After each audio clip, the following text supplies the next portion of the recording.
Good morning, students of Standard 9. I welcome you to the third and final video of A Legend of Northland by Phoebe Carey. We went through the poem. It discussed the kind of place Northland is.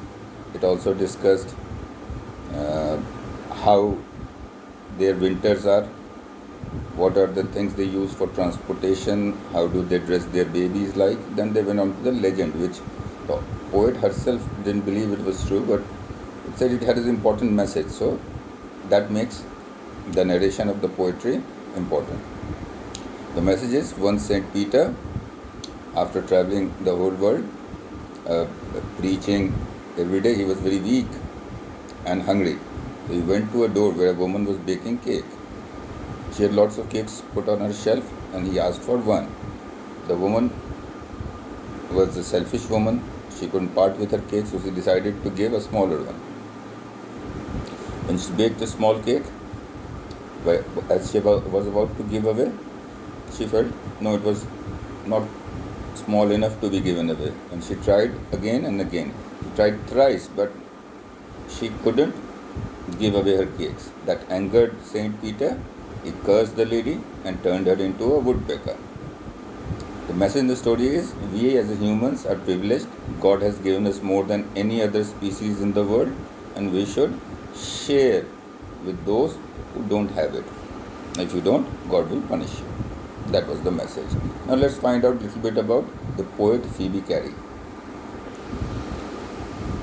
Phoebe Carey is a poetess in America. She is also the sister of poetess Alice Carey. Together and individually, they published many poems.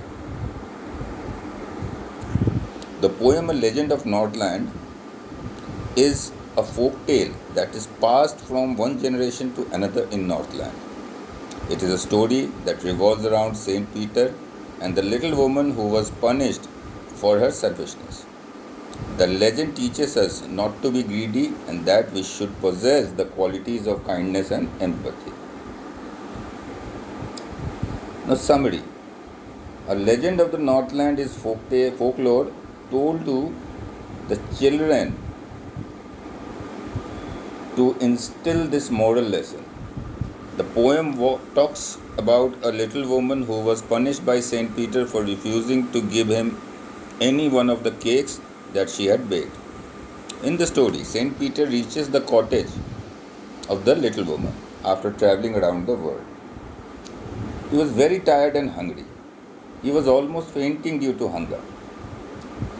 Saint Peter asked her to give him one cake, but the little woman's greed and selfishness did not allow her to do so.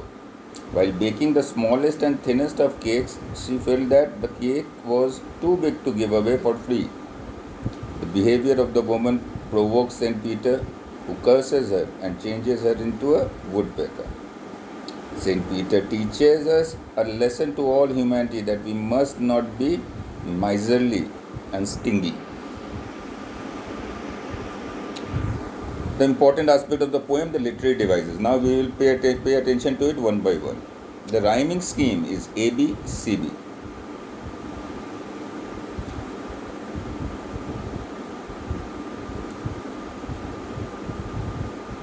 Alliteration is the repetition of a consonant sound in two or more close words.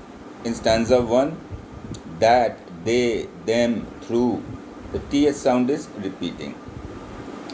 In stanza 2, they, the, once again, the sound is repeating. Look, like, L sound is repeating.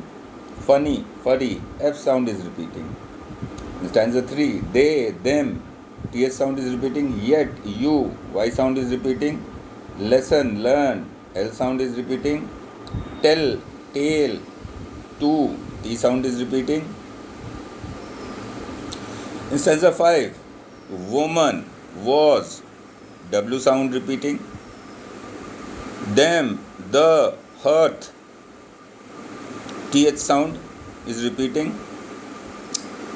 Stanza 6, faint, fasting, F sound is repeating.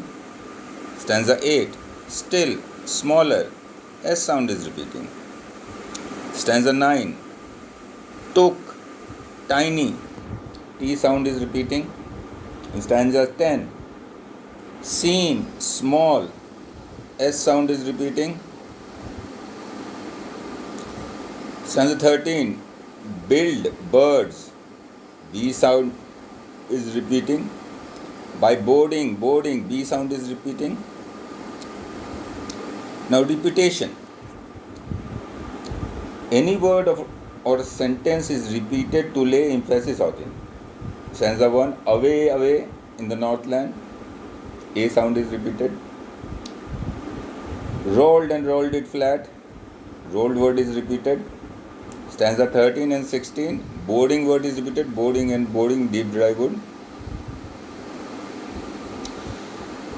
Enjambment, running lines of poetry from one to next without using any kind of punctuation to indicate a stop.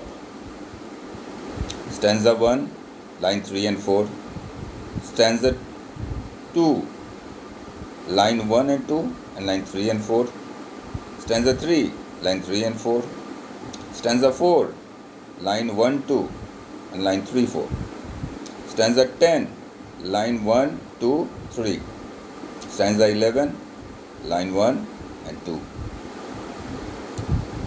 You're getting that? If you have a book in your hand, you can see that between line 3 and 4, there is no punctuation mark, no comma, no semicolon, no hyphen, nothing.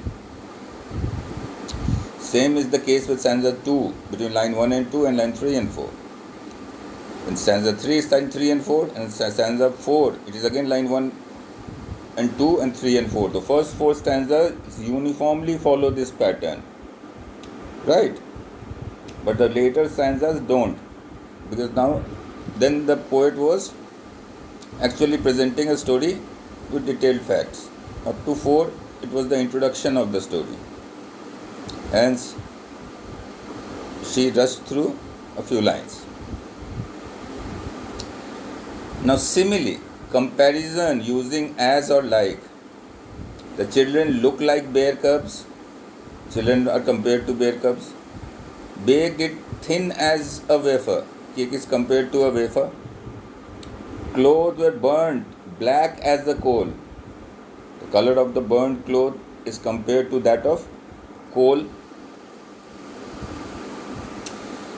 So we have completed all the devices. That will be all in this poem. Thank you for watching and being with us. I will come back with another video very soon on the next chapter. Till then, all of you stay safe and take care. Goodbye.